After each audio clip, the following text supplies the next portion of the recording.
Okay, I'm going to call this meeting of the Facilities and Safety Committee meeting to order. This meeting was posted as required by the Texas Open Meetings Act. And the first item of business is going to be the update on the Esser funding projects. Mr. Oscar Tapia, please. Thank you, Mr. Powers, the members of the committee, Dr. Neola. The first item I'm going to talk about are the Esser funded projects.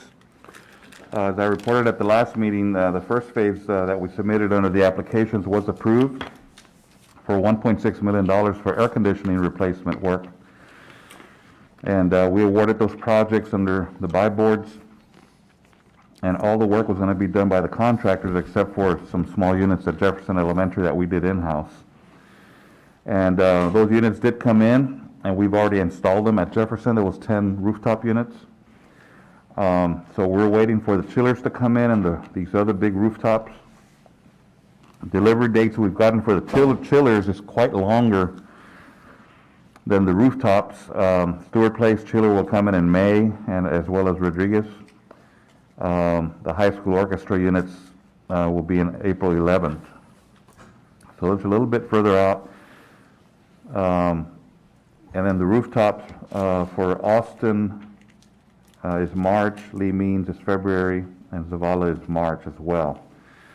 So those are a little bit, couple months earlier. So the chillers are taking a lot longer to come in than the rooftops. But once they come in, it's a pretty quick install.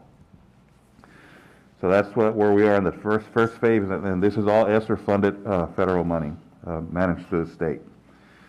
This is an old chiller at Austin that's going to be replaced. All the rooftops on the two-story wing over at Harlingen South that are old and 19 years old. Oops. And Jefferson, these were the units that were there, pretty old, and they've been replaced with the new units, and that's our staff for removing the last one off the roof. The next part that we did is we submitted another application when the next phase of the Esser funding came in, almost $7 million for additional air conditioning work and $6.5 million worth of work. And at the last meeting, I presented it that we had submitted it, and we were waiting for word. And through Julio's office, Julio and Mr. Mendoza emailed me that they had contacted the agency and that these had also been approved as well. So that's an additional $15 million worth of work that we're going to be doing. And so what we need to do now is pick a couple of engineering firms, a couple of architectural firms to do some of the engineering work. And this phase will be bid out. A lot of air conditioning projects there, from the administration annex across the street to some elementary schools, High School South, on down the line to Harlingen High School and several elementary schools. For different scopes, from chiller replacements to rooftops to digital controls, chiller line replacement and upgrades and installation work, things like that. So there's all the scope, and like I said, all this has been approved. On the roofing, those are all the roofing projects we have, $6.5 million, from $1.5 million project at Long up to Harlingen High has several wings, probably $2 million worth. And all the other ones are elementary schools and mini gyms. So we're very excited about getting this work underway. Too much work for one firm, so we'll be working with Julio, and with Dr. Noyola's approval, we'll select the firms, and we try to zone the projects on this part of town, that part of town, so they're closer in proximity. They're easier to manage than being spread all over the city. So we'll zone out the projects, and we'll make that recommendation at the next meeting. We'll let you know who we're selecting. So those are that's the presentation on the Esser funded projects. Any questions on these projects? Oscar, what is the total amount that's been approved of all the Esser funds? It's what has been approved to bid out, and 17. the initial phase of 1.6 is around $17 million. 17 million, wow. And And we're hoping for an additional. We have one pending that still needs to be approved for some door replacements and, Door and window upgrades, windows. and it's about $1.5 million. yeah, about $1.5 to $2 million. $2 million, and verbally, they told Mr. Mendoza that it looked good and they were gonna approve it, but it had to go through the formal process. But they told us preliminarily that it was pretty much approved. But we wanna make sure that we wait for the official approval before we do anything, but Yeah, we it's had looking some- very positive. Some security, those security hutches, Oscar, what are Vestibule? the vestibules, yeah, that were on that project. Those we haven't heard back on.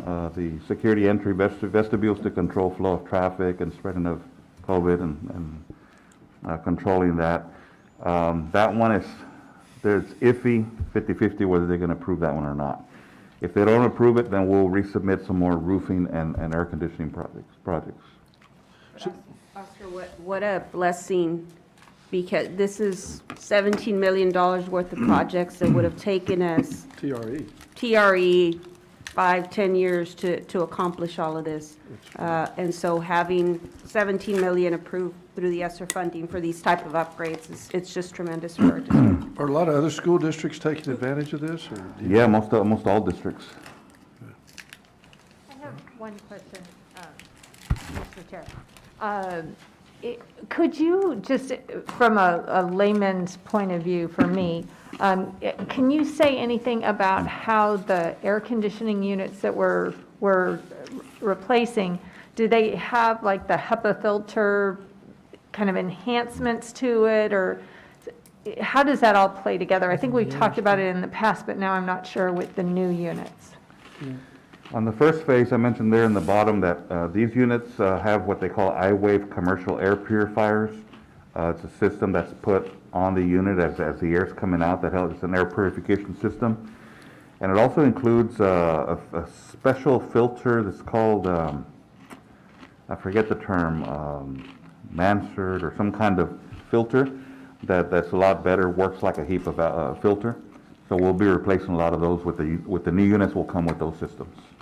Okay, so in essence, we're kind of upgrading, we're replacing, but we're also upgrading all of these. Absolutely. Yes. Okay, thank you.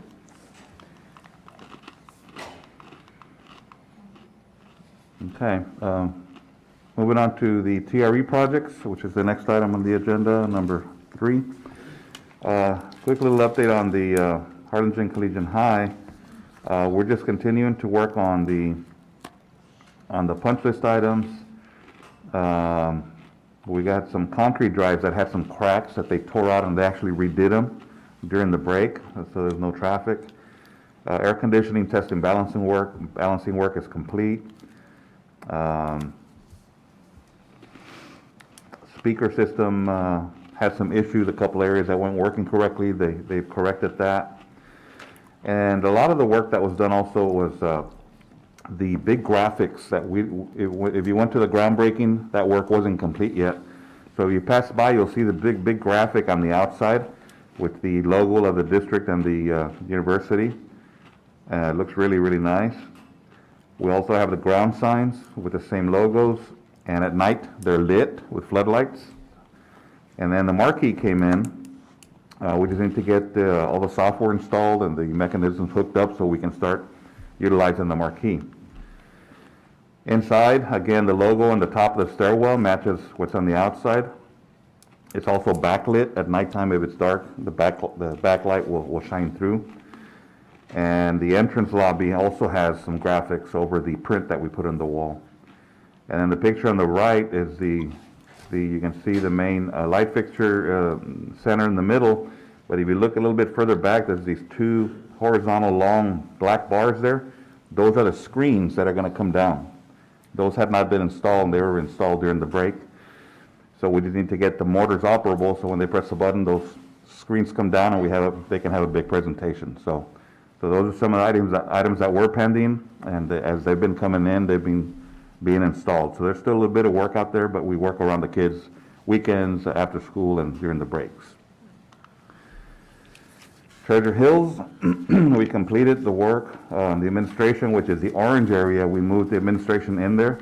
They had been in the bottom green section, and that one orange, the temporary offices were there, the nurse, secretaries, and attendants, clerks, things like that.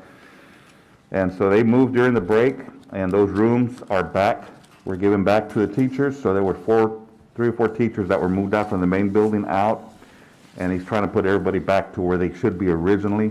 The nurse was also moved out, and the special ed rooms, the light blue ones in the middle there, are back being used as special ed rooms. So a lot of work happened during the break. And so they're working on the canopies and the metal standing seam roof panels on the outside. They're pending the trim out work. That'll be the last part they put on that. And just little punch list items of scratches and paints and little things that are broken that they replace. And as they use the building, they see things that look unfinished, and we add that to the punch list, and it's ongoing. So they worked out that during the break. The trail in the back also, they completed it, and they're bringing in the granite surface so they can have the surface to walk on. And some more trees were planted as part of the landscaping package. So you can see there the main entrance with all the colored panels, a very, very nice entry feature with the metal canopy connecting the west wing to the right wing. The administration entry, if you haven't been there, that's what it looks like. The offices, the workspaces, copy machines, cabinets, the paint, the color schemes all match the neat 2-story wing, matches the administration and the other section that we worked on by the library.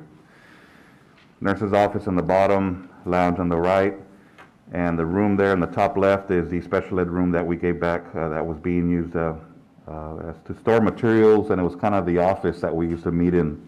It was all dirty and, and dusty, and it was cleaned up really nice, and it's back being used as a classroom. So a lot of progress made Treasure Hills over the break. Any questions on that? If not, we'll move on to the golf station. Peacock Construction for $160,000, continue to work on that project. A lot of the metal work came in, and on the top they installed it, and the room is finished, storage room with the electrical panel in the back. It's got a door so they can store golf clubs, golf balls, any kind of machinery that they want to have there. They want to, of course, charge laptops and things like that that the coaches need to use, or radios. They have all the amenities there. The slab, all they got to bring in some tables for the kids, so it's like an outdoor classroom.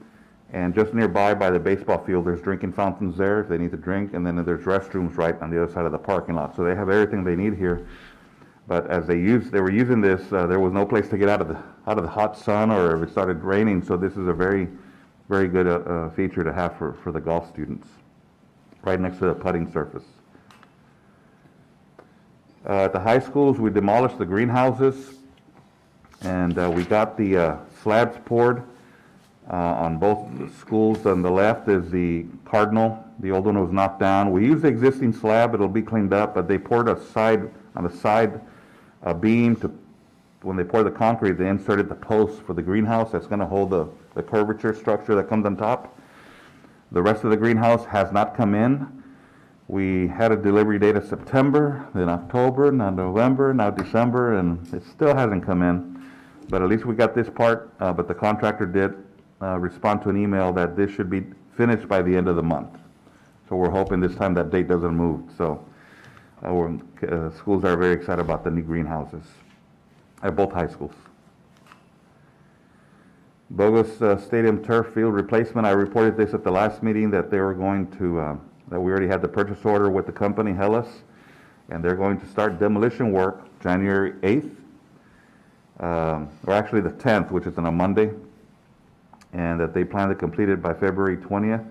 That's the opening window between the soccer season and the track season, so that gives them a good opportunity to go in there and do that work. And that's the field right now, and it's going to look like that, with the red harlingen on one side, orange harlingen on the other side with the 2 bird heads. The change they made is they changed the bird heads to face the home side, because right there they're facing the visitor side. So that's the one change they made, and that's what the design's going to look like. And that's the end of my report. All right. Thank you, Oscar. Julio, you want to take us through the next one? Thank you. Yes, sir. Thank you, Mrs. Powers, Dr. Neal, committee members. So on page 34, you have, if you can flip over the slide, Oscar. You have the construction funds report through the end of December 31st, 2021. Column 1 is the year 1 through 6 of the budget, $83 million. Column 2 is year 7, the budget, another $10 million. What we spent so far through year 1 through 6 is $75.5 million.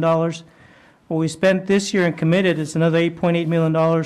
Total spent and committed for the first 6+ years, $84.2 million, and we have a remaining balance of about $8.7 million, which we anticipate in spending most of that by the end of June. Any questions from the committee members? Sounds good. Any questions, anyone? All right, well, again, thanks again for all the hard work, and everything seems to be coming along, despite all the, waiting periods because of materials and everything. We're still meeting most of our deadlines, and everybody's on scale. So thank you all very much. If there's nothing further, this meeting is adjourned. See? When's the next one? Oh, okay, we got time.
All right, ladies and gentlemen, thank you for being here. I'd like to bring this meeting to order.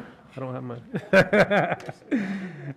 The time is now 4:31, and we are talking about the Transforming and Teaching and Learning Committee, and first thing we're going to do is talk to Dr. Joseph Villarreal and Robert Davies.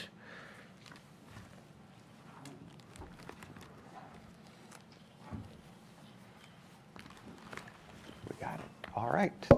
Good afternoon, Committee Chairperson Dr. Muniz, committee members, and Dr. Nuniola. This afternoon, Athletic Director Rob Davies and I will be presenting on the work being done for our student athletes and the structure we have in place to get our interested athletes to the next level.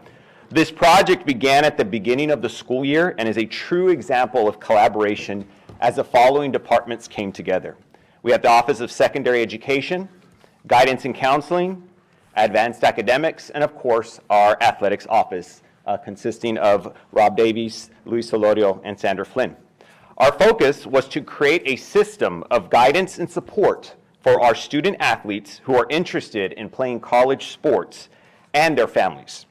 The process at times can be confusing and difficult, and we felt that it was imperative that we as a school district direct our resources in designing a comfortable and comprehensible process for our student athletes and families. We have fine examples of student athletes that have gone or will go to the next level. For example, Harlingen High School state champion Jose Garcia, Harlingen High School South runner Jacqueline Gonzalez, and most recently, Harlingen High School baseball player Thomas Lissy. In studying these examples, we were able to design a plan that meets our student athletes' needs, and we will be reviewing that plan this afternoon, looking at it from an athletic, academic, and marketing aspect. When always looking at our strategic plan, we are working to maximize achievement for our student athletes while at the same time ensuring post-secondary readiness. And I'm sure once you see this plan that you will agree. At this time, I will turn it over to Athletic Director Rob Davies, who will review the plan, and then of course, as always, we'll open it up to questions and discussion. Thank you, sir. Good afternoon, Dr. Muniz, Dr. Noyola, members of the board. The first thing that we decided that we obviously need to do was we need to identify those students who showed aptitude to be a collegiate athlete or had a desire to. And really, if you see a Division I athlete, the highest level, they become pretty obvious around the 9th grade. You can start to see that. Jose Garcia being the most recent example, Thomas Lissy. I mean, we knew that those kids were on track. Sometimes you'll have a late developer, but ideally by the 9th grade, we're at least getting an idea.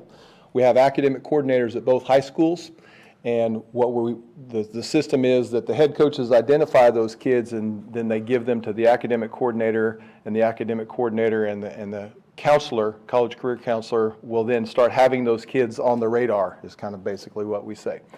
And we set up a series of meetings with them. In those meetings, the communication, what we found in our study was, I believe our coaches were doing a really good job of communicating with the student, and we're even doing a really good job of communicating with the parents. In the case where the parents may have had experience, maybe they went to college, a lot of the language and the process made a lot of sense to them. As you know, some of our parents, they did not attend college, and so we tried to kind of build this where it's foolproof, where if the parents aren't able to understand or able to follow through on some of this information, then we have the process there to catch them as soon as possible. There's a lot of things that go into becoming a student athlete. You have a list there. Some of the things that we want to get communicated is an emphasis on academics, and the athletics, and the promotion and marketing, and talking about the overall plan. In the 9th grade, that is the beginning of your permanent record. And so students need to know that your first semester English course is going to be there forever, and it's going to impact your GPA. The standardized test is a requirement, ACT, SAT, and then your core GPA where they separate your athletics and your fine arts and all those things and just concentrate on math, science, English, and social studies. That's really what they're looking at. There's something called a sliding scale. So the higher your GPA, your core GPA, the lower you actually have to perform on a standardized test to be deemed eligible. And so the sooner that they begin to understand in the 9th grade, your permanent record is being solidified, the better. One of the other things that we're going to do is have a recruiting meeting. We're going to have our first one this spring, and then moving forward, our plan is to have it in the early fall, and we'll have it at Kano, trying to capture those freshman kids. A parent or guardian or student who's at the high school 10 through 12 campus could always come back to Kano if they wanted to, but we really wanted to start having those on the campus as soon as possible. And then a biannual check-in with the college career counselor to review, okay, where are you? Have you taken the ACT? Have you registered for the SAT or the ACT? Many of our kids qualify for free, registration. They don't even have to pay for it. Making sure that they've done that. Following up with their core GPA, factoring in, okay, these are the classes that you need to take. You need to get a math, you need to get a science. Have you thought about taking summer school? One of the things, if you keep up with the media, a lot of kids now who are in that Division I realm are actually trying to graduate earlier and get to the college campus sooner. You see a lot of kids who played high school football this fall who are actually getting ready to report to their campuses right now in January. And so if we've got a kid who has an interest in that, then we can certainly talk through that with them. The next page is the recruiting timeline starting in the 9th grade. That's really when we hopefully identify these kids. Let me advance my slide. As Dr. Villarreal talked about, there's 3 components: athletic, academic, and then the promotion and marketing. I think our coaches do a fantastic job of developing them athletically. We have strength conditioning coaches who are doing a great job. I think we're hitting probably at the best clip that for sure I've been in my tenure with those guys, just working with all of our athletes. So that's going to be a piece of it. I'm not going to get into that too much. We're going to focus on the academic and the promotion and marketing. As far as academic in the 9th grade, in this meeting with the counselor, we're going to review the NCAA-approved high school courses offered in HCISD. We're going to talk about the recruiting meeting where the parents are going to come. On our athletic website, there are several links, including a webinar that parents can access that explains all this information. And then we also have the advantage of offering ACT, SAT test prep classes. And so the sooner you get a test score, the sooner you can identify, okay, I'm good, I'm on track, or here's an area where I'm lacking and I want to begin to attend some tutoring to be able to raise my test score in this particular area. The sooner we know what that is, the better. And then the monitoring of the GPA. As far as promotion and marketing in the 9th grade, many kids are not playing varsity athletics in the 9th grade. Sometimes you'll have one, but when you go to the NCAA website, the first thing that you do is you create a profile. And there's no reason why you wouldn't want to do that, even in the 9th grade. Go ahead and begin that process now if this is really what your goal is. And then in the summer and sometimes in the spring, you'll see camps and combines. And they're really, really good things to get exposure. Usually they're going to take place in a metropolitan area: San Antonio, Austin, Dallas, Houston. Sometimes there'll be an event here in the Rio Grande Valley. We're working to try and be able to host one at Bogus Stadium in the spring. But these are opportunities where you can go and you can be tested or measured, evaluated, and basically what these companies, a lot of times they'll just sell that information to the universities. And so, for example, you have a football player or a basketball player or whatever, and you as a coach are saying that kid is 6'5", let's say. And the college coach reviews the tape and says, I really like this player. And they get to the high school and they walk in the door and the kid's 5'11". That's very disappointing for that college coach because they were believing they were going to come in and get a 6'5". So one of the things that's really being pushed is whenever I get data as a college coach, I need to make sure it's real data. And so that's one of the things that we're really cognizant of with our coaches is you got to tell the truth. If they're 6 foot, say they're 6 foot. If they're 5'11", say they're 5'11". They say if they're 185, then they weigh 185. Speed is another component of that. Then you have the camps that are actually on campuses. Those are great. One of the things that I tell our coaches is recommend to our kids that they identify a college that they want to go to and attend a camp on that campus. And so if you believe that you are a University of Texas caliber student athlete, then absolutely go to a camp at the University of Texas. and be seen there. If you believe that you're Sam Houston State University or Texas A&M Kingsville, that's really your target. If that's your level, so to speak, it's cool to go to the University of Texas and go and experience that. There's nothing wrong with it, but as far as benefiting you, you're better off going to the places where they're actually going to probably offer you a scholarship, okay? Then what our coaches do, what we've been talking with them, and some programs are doing an incredible job. You see on Twitter, you'll see Harlingen High School football, for instance, will have a picture of one of their players, and it will have some information and some statistics, and there will be a little blurb about this player is a great defensive lineman.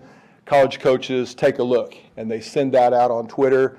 And they have a lot of different people, you know how Twitter works, and they follow that. Then the email blasts, we gather a database of college coaches' email addresses, and you can actually link huddle video of a game, a volleyball game, or whatever it may be. You could attach a transcript, you could attach a summary of the performance for that student for that week, and you can email it to that database of email of all the coaches. And then the personal connections. You know, our coaches, they may know somebody and be able to reach out to them. All those things can begin as early as the 9th grade. Then in the 10th grade, it's basically really the same thing. Highlight videos is another thing that starts to come on board a little bit more. As a freshman, you may not have a lot of highlights, but as a sophomore, junior, and senior, you're going to be getting those, beginning to build that. And then the conversation, I think, is important. What goes in a highlight? And some sports, it's easy to build a highlight, and some sports, it's more difficult. Football, basketball, it's a little bit easier than for softball, for instance, where you just watch a pitcher sitting out there throwing strikes all day long. Other things on here, continuing to monitor the GPA. That's probably the thing that I think is the best thing that we built into the plan is every year, twice a year, we're meeting with that kid and we're talking to them about, have you registered? What's your score? What's your core GPA? Have you gotten onto the eligibility center? Do you have a profile on there?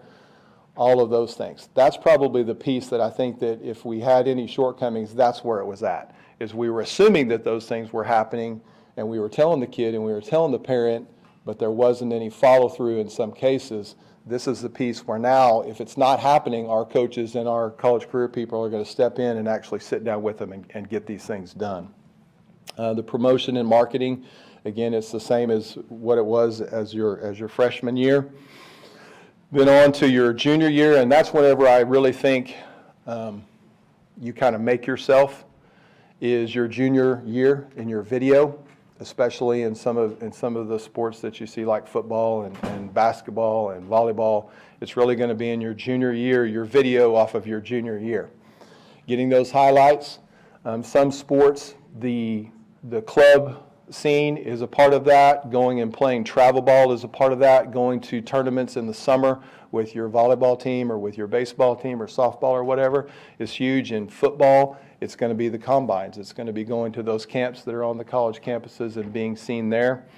And then, you know, one of the things that's unique from whenever I was in high school, even to whenever I first started coaching all the way to now, is I really believe if you have the ability, wherever you are, you can be discovered, because you can send an email, you can send a Twitter, you can send huddle video, you can send them really anywhere that you want. The ability to watch a game, a coach can log in to Huddle, which is our universal system across the state of Texas, with their login, and they can pull any game that they want from any high school. It's pretty incredible. Let's see, moving on to the senior year. Continuing to monitor and meet with the kids and talking about them. One of the things that we stress is, you know, the PSAT as a freshman, that's fine. The spring of your sophomore year, we really want you to have a test score. We have to know where you're at. And then we're looking at your transcript and we're talking to you about, okay, this is where you are in math, science, and reading. This is where you are with your core GPA. You've got to continue to raise this. the higher your test score and the higher your GPA, the less of a risk. When you look at this through the lens of a college recruiter, these are several $100,000 scholarship in some cases. I'm not willing to invest in you if you might be an academic casualty. So we want to demonstrate that, yes, we can do this coursework. It's just a process that begins in the 9th grade, and the biggest thing again is we've built in a spot there where we check as a school district to make sure that the things that we say are actually happening with the kid, all the way through from the freshman year to the senior year. With that, I'm going to turn the next slide over to Dr. Villarreal. And so in summary, with looking at our athletic scholarship plan, it's very important that we begin this process early. And so that's why I wanted to start in the 9th grade with some of these students, and even then considering starting in the 8th grade.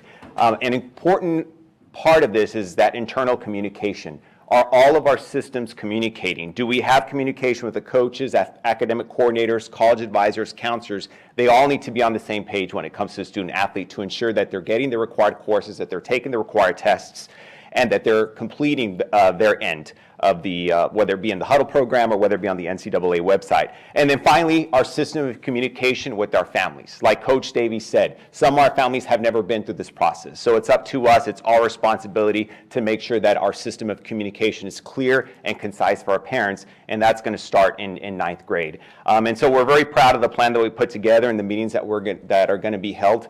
And there's no reason why more of our student athletes should not be playing at the next level, whether it be Division I, II, III, or NAIA. And so we're just very excited about what the future holds for our student athletes here in HCISD.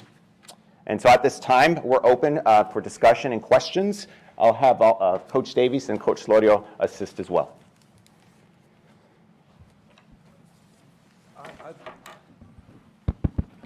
I think this is long, long overdue, and I commend you guys for getting this going. I've watched several athletes through the past several years that could have played at the next level, and there was no development of the knowledge and the programs. And this is something that's been desperately needed, and I congratulate you on that. A couple little comments I'd like to make is, one, I really think that you all should consider starting at the end of the 8th grade with some of these kids, because as you said, the 9th grade's where it all starts counting, and they need to hit the floor running, whether it's golf or football or basketball, when this 9th grade year begins, not halfway through the first semester, because they've already possibly blown part of their GPA by not focusing. The other thing I was going to ask you about is the coaches, and I mean, how are you going to assign like so many coaches to so many kids to keep them out, or so many career counselors to so many kids to talk to them?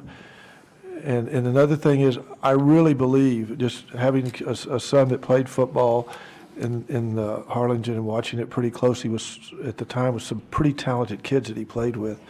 Only one of those kids went on to play college football, and there were some really talented kids on there.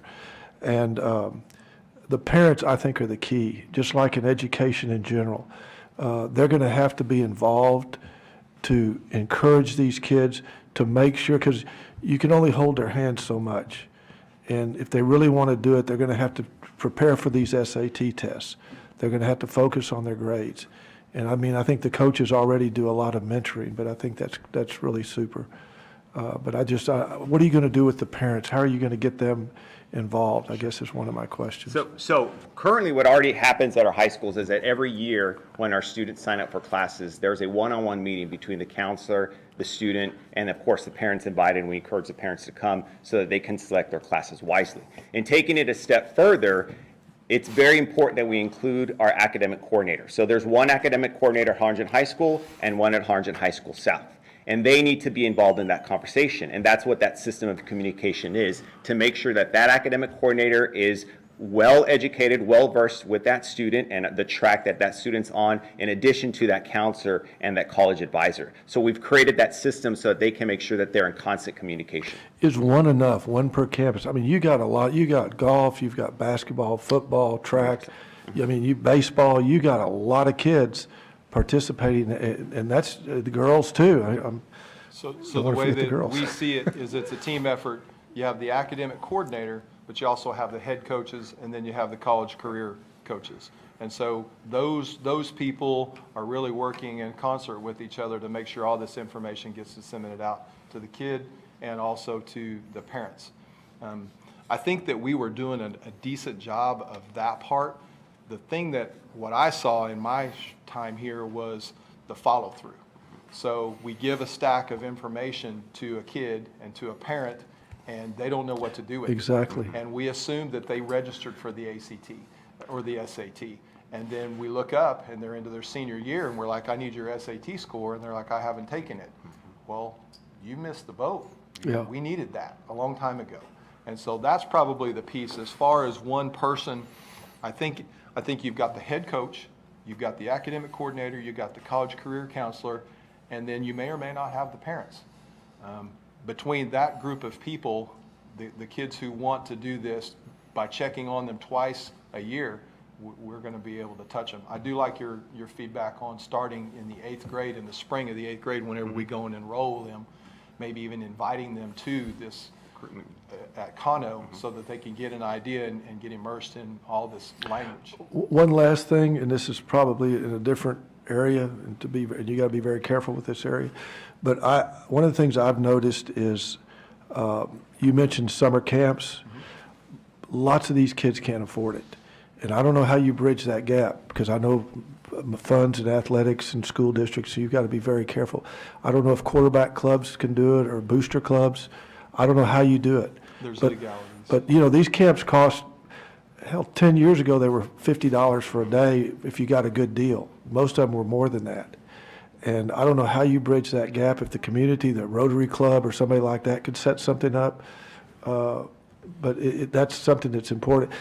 To me, these summer camps, there used to be a gentleman named Walter Williams who used to have a select, he loved basketball. He quit doing it about 7 or 8 years ago.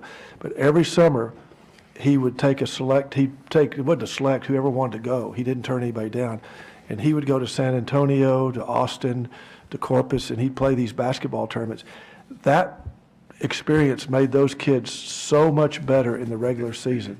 And I just, you know, again, I know that's got to be independent from the school district, but that's something that, if there's people in the community to do that, I don't know how you can encourage that or not, but that would really enhance these kids' abilities, so. So a couple of things, and a lot of it has to do with what sport.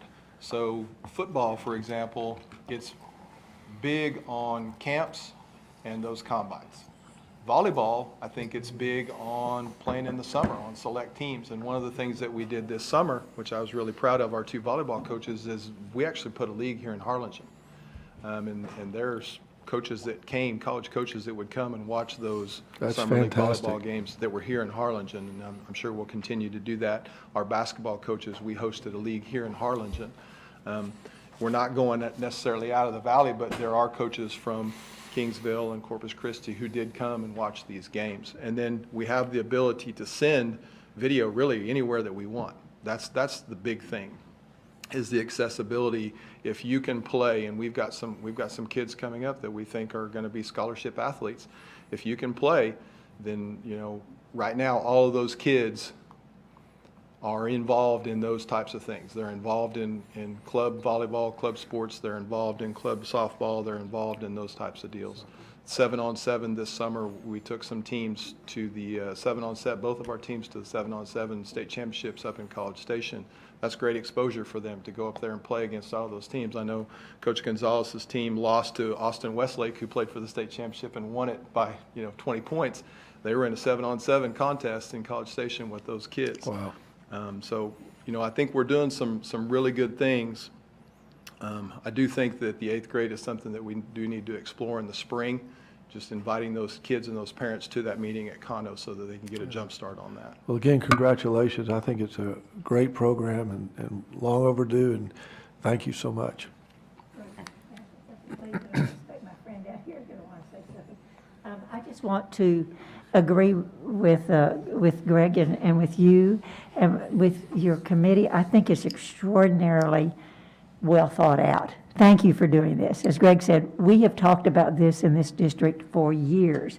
So commendations to our leadership for finally bringing us a program that is specific and so strategic and well thought out. So I'm really excited about that. Just a couple of reflections. And I don't know that any of you all know this. Some of the people up here know. I placed a personal call to the Vanderbilt baseball coaches several years ago when we had a superintendent whose son was interested, and the superintendent asked if I would do so because my husband and I are both graduates. Knew that it would make no difference, but what we learned was precisely what you said. He said, Ms. Fleury, we'd be glad to help you. But we formed that team by the end of the 9th grade. So that student's 3 years late. Formed the team. Of course, it was number 1 in the nation, and I understand that, but he wanted, somebody's going to play there, and we have number 1s in the nation in various areas. So I just think that's so commendable that we're thinking ahead. That's really important information. The second thing is that I think that it's so commendable that we are doing this. It seems to me, though, that our partners are going to be the universities. And we've been around and seen several, and Greg and I have known these people who are just extraordinary athletes. I mean, extraordinary, nationwide extraordinary athletes. And they simply could not cut it academically. So, your programming and helping them be realistic in where they might succeed is a really good idea. But at the second time, on the second hand, we need the colleges, the universities, we need a partnership with them to continue that. And I know places like UT are past masters at really working with the athletes there, but not all of our schools know that. And I worry a lot when I see our students who are just extraordinary go off, and I keep thinking, wow, we've had them at some big schools before, and they did not provide the support that the students needed. So I don't know how we do that. I don't know how we influence on the university level, but on a coach-to-coach thing, maybe, this is a great girl or a great guy. Can you just be sure they get a little help? Or is there a counselor up there? And because to your point that the parents are not necessarily able to understand that, they aren't necessarily able to understand what happens when the students get to college either.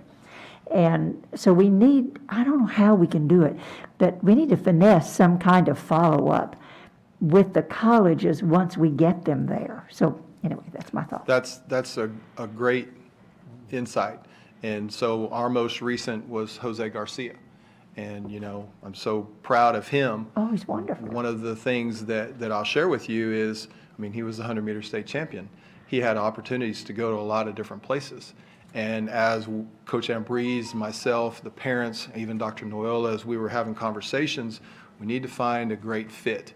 And so we started asking questions, intentional questions about what type of support are you going to give Jose? He's going to need some support.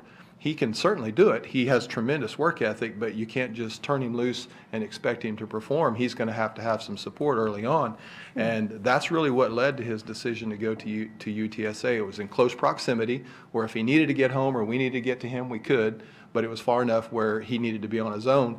And then they really sold that family, and Coach Ambrose and all of us, that we value him more than just a guy who runs fast. We're going to support him academically. Wonderful. And that was a huge part. And I think to answer your question is, yes, there needs to be follow-up after the fact, but there also needs to be conversations preemptively about, hey, are you going to take care of this? This is our boy. This is our child. And we're sending him, and we're trusting you, and we're telling you he may or she may need some assistance. What are you going to offer? And I was really proud whenever I saw Jose. He came home for one of our football games, and I asked him, and he was doing really well academically. Oh, that's and he talked wonderful. about he was taking advantage of all the resources. And, I'm sure Dr. Perez would tell you, if you are an athlete at the University of Texas and you are unsuccessful, it's your fault, because there are so many resources available to help you be successful. It's your job to take advantage of them. And so That's great. Thank you so much for the personal interest. We've all been concerned. So thank you so much. Oh, okay. Again, congratulations, and I know a lot of hard work's gone into this, and I'm excited for the intentionality of what you've put together. All of you have the work. I do think like that 7th, 8th grade look at things. Those coaches already know. And your 8th grade kids that are excelling sometimes are jumping to varsity by the time they hit high school. So 9th grade isn't where they're sitting. They're playing varsity sports, so you don't want to miss them. And so I think that's a really smart move to kind of rethink some of that. I also, just in terms of these meetings, they've got to cover multiple sports. So, one meeting right after football season doesn't cover track season. And, so I think there's got to be multiple of these meetings and younger in order to get all the sports. As you might imagine, I'm very interested in making sure that we're looking at women's sports and men's sports equally and monitoring that, on everything, right? Like thinking about, okay, how many kids do we expect to go to camps? How many kids do we expect to send film? By sport, so that we're monitoring it. We're like, hey, why aren't we sending more on this? What happened? We're falling down here, so that we know expectation and then monitoring it. I think that makes a lot of sense. I do think, too, that this is going to, as you're monitoring it, you're going to pick up on what sports aren't filming. And because you're not going to have huddle film to put together these highlight reels. And so I think it's going to make sure that we're doing our job as a district to make sure that we have the resources to promote the kids. Because it really, I think what I'm hearing is that it's going to be district film that will help produce these huddle things, not parent film. Is what I'm understanding. It could be both, but the huddle film is actually what we use whenever, like, our coaches film the game and we have it in our database. Right. And then we can assist in making the cut-ups and saying, this is a good highlight. Right, use this one. I've had an opportunity to visit with different people, and you can imagine how many highlight films that they receive. I don't need a 30-minute highlight tape. Exactly. In about five plays, I'm going to be able to make a determination, yes or no. Well, you need to stagger those, and you need to show this competency on the first play, this competency on the second play, and then if you're fortunate enough they watch the third play, then great. Right. And that's just getting the initial hook. Then once they review that, it's transcripts, it's test scores, it's conversations with the coaches about work ethic and commitment and those types of things. And then I'm going to come and I'm going to watch you play an entire game and build a relationship, and it kind of goes from there. But Right. And I guess I'm not familiar enough with all of the sports to know whether huddle is really the universality of it, if that's really there. Certainly I know that football is using it, but I'm thinking, what are we doing for our golf kids? What are we doing for our volleyball kids, soccer kids, et cetera? So, and that's a great point. And I love talking about this. So if I'm going too long, then tell me. But sports specific is a big deal. So, you had a daughter that played volleyball. You can get recruited and only play high school volleyball, but more often than not, you're probably playing club volleyball. Okay? So if you're not playing club volleyball, you're really kind of taking a risk there. Right. Golf, summer golf is a big deal. They need to be playing summer golf. If you're really interested in being a golfer at the collegiate level, you need to be playing year-round, and you need to be playing in those summer leagues that you see out there at the Harlingen Country Club and different places. Tennis is the same thing. We're fortunate that we actually host some tournaments here. To your point or someone's point, there's a cost. Mr. Powers' point is there's a cost, and sometimes that prevents a kid from being able to participate. We, as a school district and as a booster club, it is a violation of UIL rules for us to pay for a kid's camp. We can't do that. But a kid who's has a family friend, for instance, absolutely, they could do that. But an actual organization, no, we can't do that. If there was ever an instance where there was a kid that needed an opportunity to be able to go somewhere, I really believe in the community that we live in. If I was aware of that, I could find some assistance for that kid. Yeah, and I'm glad you brought that up, because I do think that that's a reality that we have to face, that we have had top-notch athletes come through here who didn't have the wherewithal to do all of these prep steps, nor the families to make some of these decisions, as we all know. So, and then the only other thing that I wanted to bring up that it may be a little bit different, or an extension actually of what Ms. Fleurier said, is just the importance, I think, of you and your team in the athletic department creating more relationships with colleges. And with coaches, and obviously coaches turn over within colleges, so we want the relationship at both levels.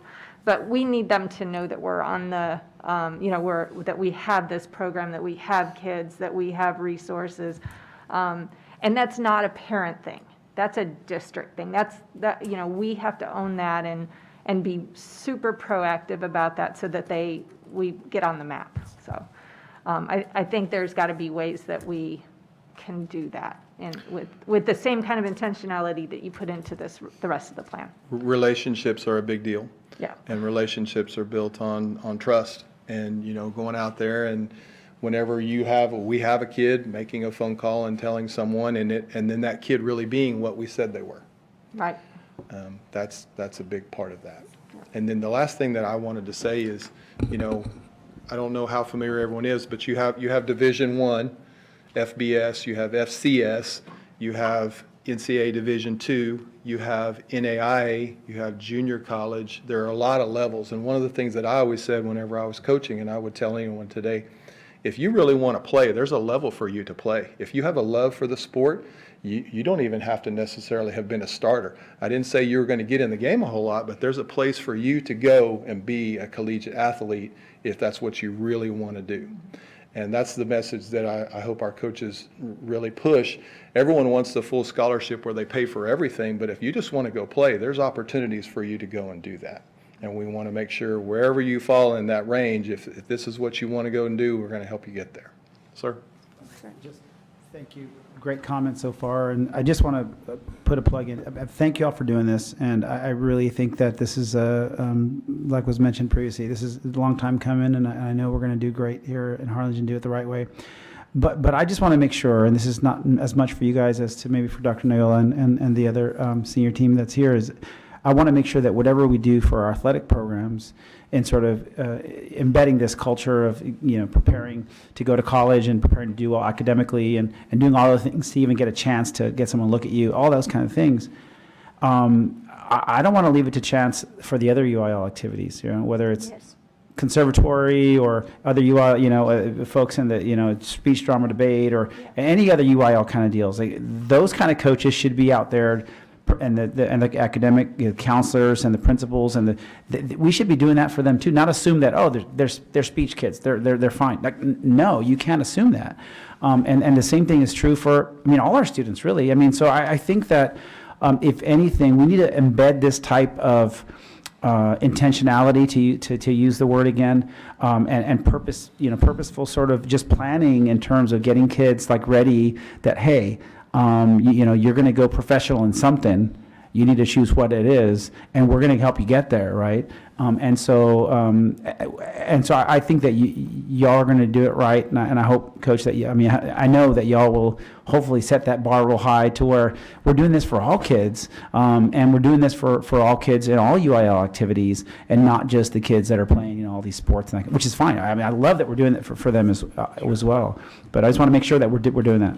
Yeah, so in the near future, we're working on another project, and it's our academic planning guide.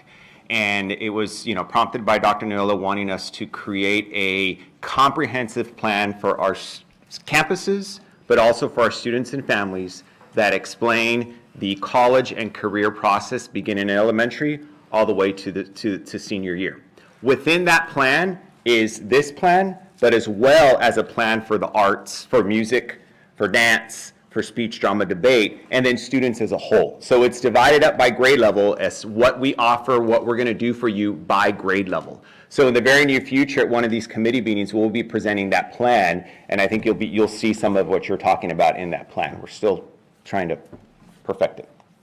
Thanks. But I'm really glad we're starting the name, image, likeness at 8th grade. Do you agree with that? No. Is that what we're talking about now? Oh, sorry.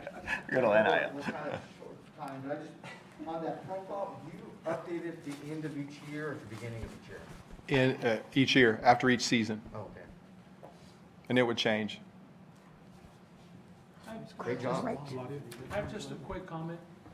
I kind of walked in late, so I just want to emphasize what my colleague said about, starting the 8th grade and the relationships with colleges. But I want to take this time right now and I don't know if you've already talked about it, I want to commend Mr. Coach Solorio and Coach Davies, because we have one more football game, high school football game this Saturday, and it's the All-Star game, East and West. So all the Valley's going to be here at Bogus Stadium on Saturday. What time? 7. 7. And it's run by the RGV Coaches Association. I still have friends in that association, and I've heard nothing but good things about, the help you guys have been working with them. So, and not just that, but the Meet of Champs too. So Yeah. I'm excited for one more high school football game. So if you guys are free on Saturday, Saturday, We're- 7 p.m.? Yes, and Coach Gonzalez and his staff were That's right. selected to be one of the staffs to coach the game. they're coaching the East squad, Izzy and so. That's All great. right. Great comments. Listen, I want to plug in some comments too real quick. Fantastic presentation, exciting, as you can tell. We could probably spend another 2 hours. I think if we could, we'd all want to be on your goal-setting workshop, right? And we want to be part of this, as you can tell. It's exciting to see that we're doing things proactively now versus reactively. And I think that the buzzwords that we heard over and over is relationships, right? And a quick story, women's basketball team last year, extremely successful, probably a lot more successful than some of the other teams we've seen in a while. We can't forget the relationships that we have with the parents. And I know it's mentioned, but the relationships with colleges, these parents are teaching and coaching their kids at 4-year old. They know, and we got to remember that. Unfortunately, I have heard of situations where some of the coaches at the 9th, 10th, 11th grade level, like, hey, they're ours now, back away. We got to be careful with that. We want to have really strong relationships, not only with the parents, and saying, hey, we have some overlap there, but we also want to have relationships with the colleges, of course. That being said, one of the things we also want to look at is recruiting, right? That's the whole reason why we're doing this. But there are private recruiters out there that help parents through the process you're talking about. How do we get access to them? That's not something that's brought up today, right? You don't have to answer that question now, but they're there. The bigger high schools, they rely on them. Do we have access to them? Yes, we do, but how do we get access to them, right? And modeling and scaling, super powerful. This could be the model for all UIL. If we can get it right and we say, hey, this is the model, now let's scale it all the way across the board. Last comment though, I really wish we could start, and I love this stuff, but I really wish we'd get to the point where we're talking about how can we start creating and looking for our athletes, not just saying, hey, reactively, let's get them to recruit them, but let's get even deeper into 5th grade, 4th grade, and start looking at developing these kids. Those are my comments. But great presentation. Good job, Coach Davies. And Solorio, with his experience, right? Baseball, Texas A&M baseball. You can speak from that experience. So it's great stuff. Thank you. Think what he'd have done if he'd have gone to UT. Well, on that He note, could have been playing for the Yankees. he didn't say really anything, but I did want him up here with us because he's a huge part of everything that we Yeah. do in our office. And, we worked on this together, Sandra as well, and I'm very, very fortunate that I get to work with such great people. One last question, and I may have missed this because I had to step out. Do you have, we're starting our spring semester coming up, do we have any potential college-bound athletes this, Thomas Lissy is a shortstop at Harlingen High, and he just signed a Division I letter of intent to the University of Houston. Okay, super. Any others that you're looking at? We have some underclassmen volleyball players at HHS that we believe, and that's, we were looking at our experience with, so Jose was, we needed to help him more than what we did. I'm just being transparent with you, because he didn't have the family understanding of what you really needed to do, and that kind of exposed and showed us we need to do more. Thomas Lissy, his parents I mean, they took that and that was done. And then you have a volleyball player at Harlingen High School, which is somewhere in between, where she does need some help. We have a plan now to help her, and we've already got her on playing, club volleyball, and we've got her set up to go to some camps and create that exposure and different things. So, I'm excited about where we are with our kids. The thing that I will say, you talked about the basketball team last year. I don't think any of them went and played college basketball. But here's the thing, that's not necessarily a failure. Some kids have the opportunity to go play, but they choose not to.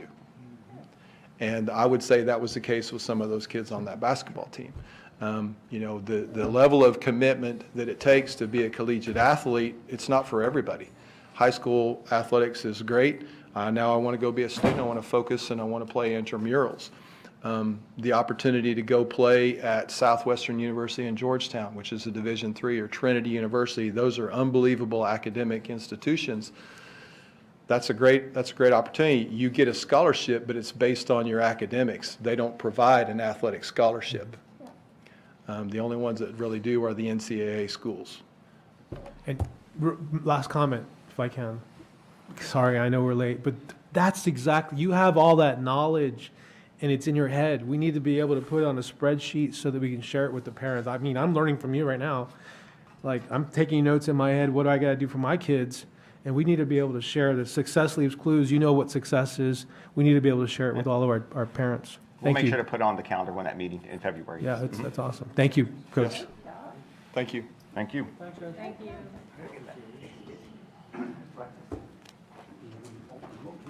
All right, next topic, future topics for future meetings, Dr. Noyola. So just real briefly, our design teams have been hard at work this whole year. We recently had a presentation where we talked about our different design teams and some of the work that was happening. We've talked about our principal residencies and so forth. So as we move into the second semester, a number of the topics that we'll bring forward are going to be directly tied to that work that's been happening.